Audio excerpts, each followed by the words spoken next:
Hola, buenas noches. Estamos aquí en el quinto conversatorio de creación local de dosis mínima.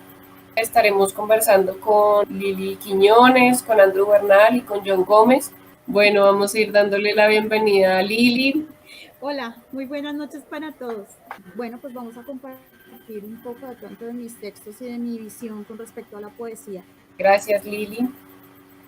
Bienvenido, Vale, John. Hola Valentina, hola Pipe, con hola gusto. Liliana. Me encanta poder estar acá, poder hablar un poco aprovechando estos medios digitales para encontrarnos. Super y Andrew. Valentina, buenas noches. Felipe, Lili y John, un saludo. Bueno, qué bueno encontrarnos en este espacio. Qué bueno estar aquí. Vamos a darle primero voz a John Gómez, Bucaramanga, 1988. Magíster en Filosofía, escritor y docente, director de la plataforma cultural Altermedia, ganador del noveno concurso nacional de cuento RCN en 2015 y finalista de varios certámenes nacionales e internacionales. Autor de 13, No te creas poeta y Fantasmas, ha sido publicado en las antologías La voz alucinada, Abracadáver y otros cuentos, Colombia 2015, El desamparo y La compañía, Hacia Ítaca 2017, como Luz de estrellas que no existen y Todo se sabe en este mundo. Te invitamos a que nos leas un fragmento de uno de tus dos textos. Los viejos. En la banca del parque se sientan los viejos a observar el interesante caminar de las palomas. Uno a uno van llegando, así como una a una van apareciendo las palomas. Con la postura exacta, estática, inclinados sobre las rodillas, recuerdan el tiempo en que fueron niños y correteaban a las pobres aves, cuyas plumas de vivos colores resplandecían al sol vespertino, como ráfagas de un arcoíris hecho añicos. Pero las palomas también recuerdan, aunque no sean las mismas, no es posible, que eran correteadas por los niños, por esos mismos niños que son ahora estos viejos que las observan. Nadie sabe de dónde vienen las palomas, así como nadie sabe de dónde vienen los viejos. Incluso nadie sabe quién fue el primer viejo que se sentó en un parque a observar a las palomas, a ensayar su movimiento, mientras estas, espabiladas e inquietas, picoteaban semillas, maíces y una que otra colilla de cigarro. Es posible que haya tantas palomas como viejos hay en el mundo. Nadie lo sabe con certeza. Lo que no parece probable es que haya muchos parques que sirvan como sea tan fantástico el cuento. ¿Qué hacen los viejos en los parques donde unas palomas? ¿De qué otra manera se distraen del recuerdo constante de la muerte? Es posible que en otras partes del mundo las palomas dediquen sus días a esquivar depredadores en vez de niños que las corretean bajo la luz de la tarde. Niños que han de ser viejos y recordarán con cariño una niñez sembrada de colores y de plumas. De todos modos, las bancas de los parques seguirán atestadas de viejos hasta el día en que no haya quien quiera sentarse a observar a las palomas. Y posiblemente ese día sean las palomas las que se queden finalmente con el mundo. Para mí el tema de la muerte es una constante, ¿no? Yo suelo escribir mucho en mi celular, en las notas del celular, mientras estoy por ahí caminando, mientras voy en un bus. Y Fantasma lo escribí recordando pues experiencias personales con mi abuela. Es como una abstracción sobre la vejez y sobre la muerte. Y los viejos también es un tema de la muerte, pero tiene una mirada distinta. Y es también una memoria viva de Bucaramanga, ¿no? Bucaramanga es la ciudad de los parques y es una ciudad de viejos y de palomas y de parques. Como ese tránsito de lo cotidiano a lo profundo, de lo cotidiano a lo filosófico, y ese tema del fin del mundo, ¿no? ¿Qué pasará cuando ya no hayan viejos y que las palomas dominen el mundo? Y pues recuerdo mucho los noticieros a inicios de la pandemia, que hablaba de cómo los animales estaban reganando su espacio en el mundo, cómo sin humanos que salieran a las calles se limpiaban las aguas, se limpiaban las fuentes, se limpiaba el aire, los animales volvían de un mundo sin humanos, que es también de alguna manera como una fantasía que he tenido siempre. Que justamente uno lleve todos estos pensamientos consigo cuando va en un bus, cuando está sentado, cuando está fumando un cigarro, cuando se está tomando algo mientras espera, es decir, como en la cotidianidad. Ambos textos nacieron este año, pues de estar uno atrapado en su rutina, pensar un poco en la familia, pensar un poco como en esa magia de la niñez, que mi abuela realmente es la abuela que está ahí. Ella siempre dice que cuando alguien se muere, se despide de ella dando golpes. Ella escucha golpes en la puerta y sale y mira y no hay nadie y pues luego se entera de que alguien murió. Entonces es como este hecho, no sé, siempre me ha gustado mucho pensar en ello, como la idea de no morir nunca, la idea de poder atormentar a las personas para siempre, ¿no? Que es lo que hacen los fantasmas. Incluso hay un momento en el que tú dices algo así como Quizás creemos en fantasmas para no creer en los fantasmas, ¿no? Digamos que vivimos con una cara larga y cansada arrastrando nuestro día a día para no pensar en la muerte, para no pensar en el dolor, para no pensar en que probablemente vamos a ver morir a todas las personas que conocemos. Como vamos a ver detrás del velo de nuestro día a día a las cosas que generalmente no vamos a ver, no queremos ver. Como esta idea de que pues al final todos vamos a terminar siendo viejos en una plaza viendo palomas. Que no se puede ver el mundo sin una cierta ironía, especialmente en Colombia, no nada más irónico que este país. Es seguir creyendo en fantasmas, es seguir creyendo en que hay algo después de todo. De una, vámonos con Lili. Gracias, John. He sido maestra desde los 17 años. Mi experiencia con la escritura siempre ha tenido mucho que ver con la poesía, pero estaba muy enlazada con la escritura a nivel pedagógico. Enganché con la edición del texto de los niños, de enseñarles a leer, enseñarles a escribir, enseñarles a autoeditarse. Mi trabajo, así como más reconocido, que fue leído más entre maestros en proceso de formación, fue una propuesta que hice acerca del desarrollo escritural de los niños, pero en su primer ciclo, en este ciclo de preescolar, primero, segundo de primaria. Y yo abandoné la poesía por mucho tiempo porque yo escribía poesía desde mi adolescencia, muy influenciada por mi maestro de español del colegio. Creo que eso de escribir en verso viene de él. A veces las palabras no van unas con otras.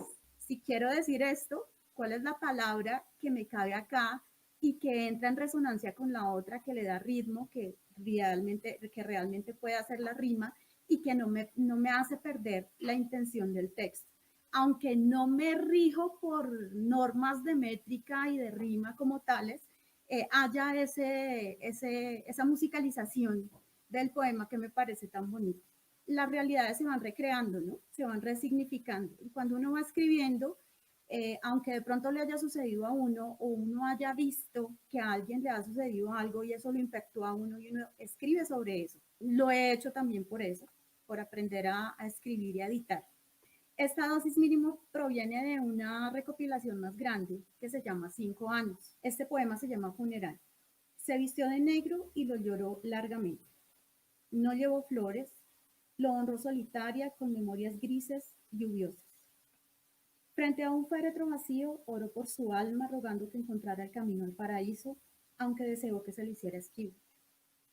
Lo cubrió con tierra, con sueños rotos, con palabras vanas. A veces lo piensa y vuelve a su tumba de lápida ausente y así recuerda que está muerto para siempre. Hay algo que yo encuentro en la escritura que es muy especial para mí y que seguramente lo será para cualquier escritor, y es el tema emocional. La escritura es un medio de catarsis, es una forma de decir lo que en un momento dado no se pudo decir, convertir el mundo un poco en lo que uno quisiera que fuera, pero que no fue, o que a lo mejor se está demorando mucho porque le ha tocado esperar mucho para que sea de esa manera. Cuando finalmente uno escribe y alguien más lo lee, encontró uno como el premio a eso que tanto estaba esperando, y era: por fin resoné con alguien más. Dejó de ser una realidad tan local para mí y se convirtió en algo un poco más universal, algo que toca a otras personas. De hecho, esto hacía con los niños. Trabajábamos mucho en escritura terapéutica, había siempre una lectura previa que detonaba en ellos la necesidad de escribir porque encontraban algo que hacía eco con lo que ellos estaban sintiendo en ese momento. Y de pronto lo aplico también un poco con las personas que vienen y me dicen: yo escribí un poema, yo escribí un ensayo, yo escribí, ¿será que tú me ayudas, tú me revisas, tú? Entonces trabajamos bastante. Eso para mí es muy importante a nivel del proceso escritural. Mucho antes de escribir, primero hubo jeroglíficos, hubo señas, hubo maneras de expresarse completamente diferentes al código alfabético como tal, que es de lo que estamos hablando acá y lo que estamos utilizando como recurso. El arte sigue siendo humano. Las palabras siempre surgen de la emoción. Si elegimos una palabra u otra, hay una intención ahí, hay una energía que la está moviendo, y esa energía siempre es emocional.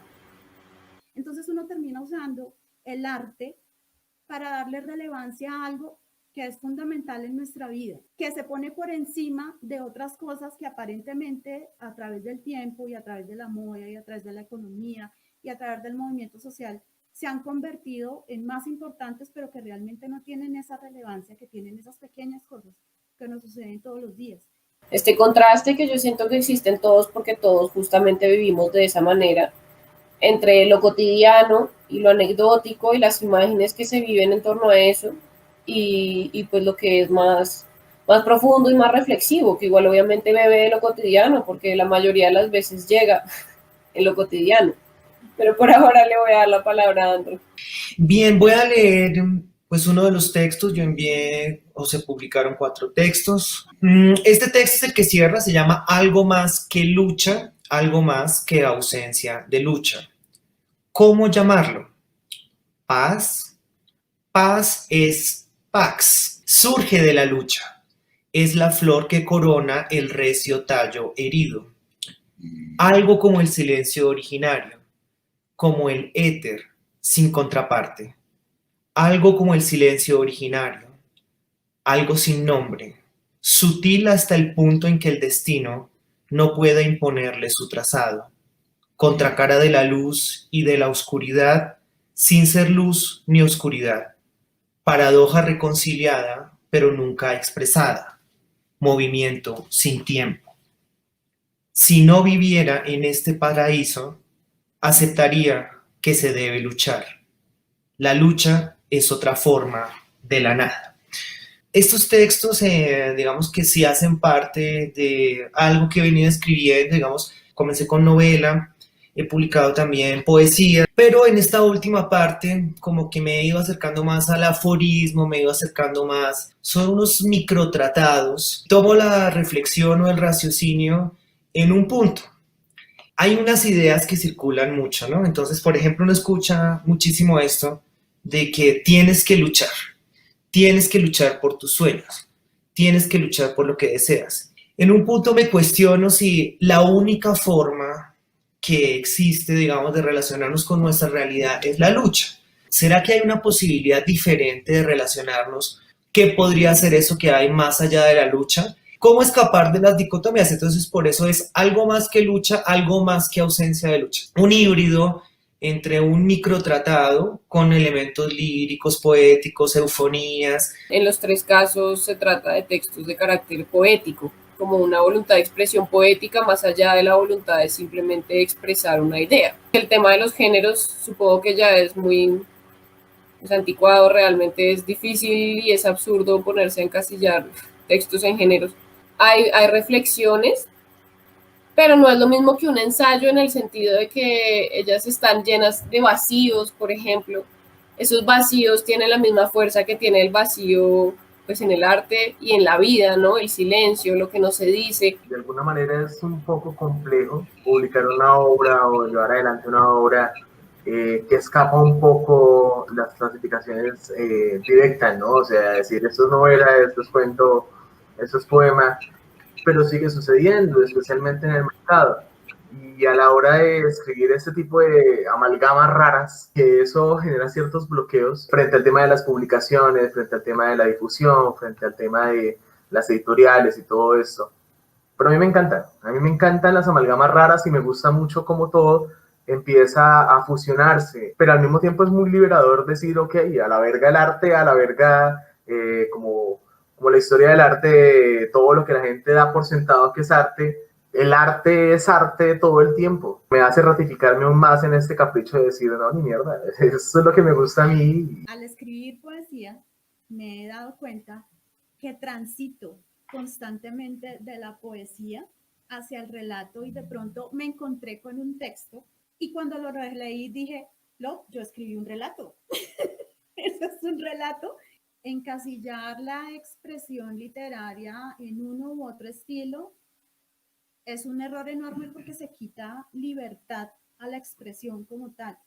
O sea, uno finalmente está transitando de un estilo hacia otro, o está en la mitad de los dos, o está atravesando varios al mismo tiempo, pero finalmente lo que se está expresando es una verdad que viene de muy adentro, va fluyendo y uno a medida que va haciendo la construcción se va dando cuenta de cómo queda mejor armado. Esa es una discusión que realmente no vale la pena darla porque yo creo que lo básico de esta expresión es poder ser libres de decir, de hablar de esas verdades que vienen de tan adentro.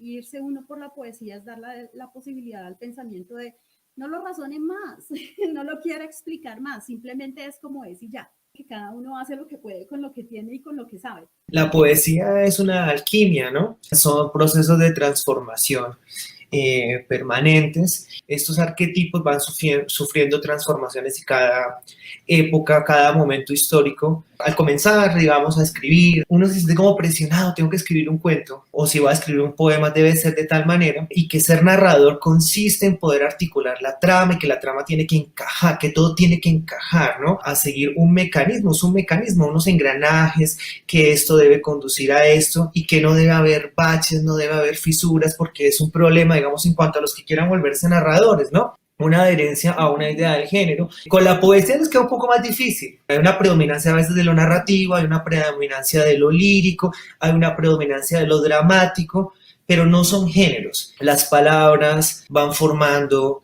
una música, unas reiteraciones. Si tratara de hacer un ensayo te diría otra cosa, porque la forma y el fondo no están, digamos, no son dos cosas aparte, en realidad son una unidad. La alquimia no es como la química, sino es como una química mágica, como es una química que no se resuelve, ¿no? Y el arte y la poesía es algo que está justamente más allá de la ciencia, más allá de la química, ese querer categorizar todo, ¿no? Para poder estudiarlo, para poder ofrecerlo en los mercados, para siempre esta voluntad como de dominar. No se aprende así, creando géneros y creando categorías. Cada vez se me hace más evidente el papel que cumple el cuadro que está detrás mío, ¿no?